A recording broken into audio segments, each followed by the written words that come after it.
À 15 ans, j'ai commencé une vie de délinquante. À l'époque, on prenait de l'acide, on fumait, et après on s'est mis à voler.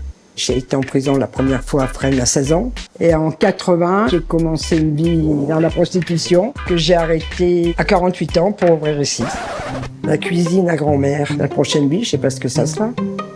Je suis Ferrari Muriel, j'ai 67 ans, je tiens à ce machin depuis 20 ans. Et j'ai eu plusieurs vies. À 15 ans, je suis partie toute seule à Paris en stop et j'ai rencontré en arrivant des gens aussi paumés que moi. À l'époque, on prenait de l'acide, on fumait et ça a été la porte ouverte à faire que des conneries. Au début, on faisait la manche, après on s'est mis à voler. La jeunesse et la faim, ça endort les scrupules.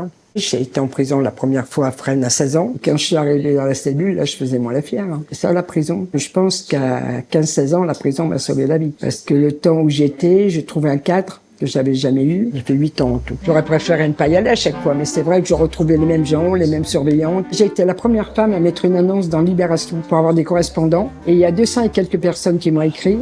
Là-dedans, il y avait 27 prisonniers. Et dans ces prisonniers, il y en avait un. La directrice, elle m'a dit, celui-là, interdit de communiquer avec lui.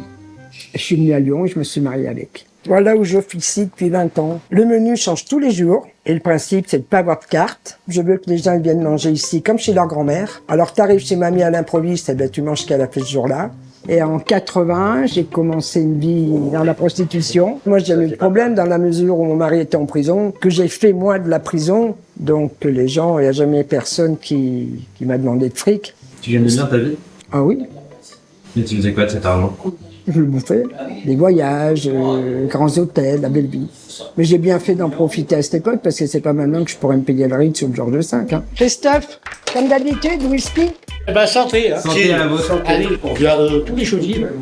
Tout le monde s'installe comme si c'était le salle à manger de chacun. On y mange bien. Ouais. Elle cuisine très bien. Alors aujourd'hui, une tarte provençale en entrée. Après, ça sera une blanquette de veau, une tarte aux pralines, un dessert typiquement lyonnais. Qu'est-ce qui m'a emmené à faire ce métier? À 48 ans, j'avais des petits-enfants. Alors j'ai dit, ils vont commencer à me poser des questions et tout. J'ai dit, au moins, j'ai pas été une mère parfaite, que je sois une grand-mère honorable. Et sans diplôme, c'est pas évident de trouver du boulot. J'ai même pas cherché, je savais que j'en aurais pas. J'adorais faire la cuisine et j'ai décidé de me lancer là-dedans.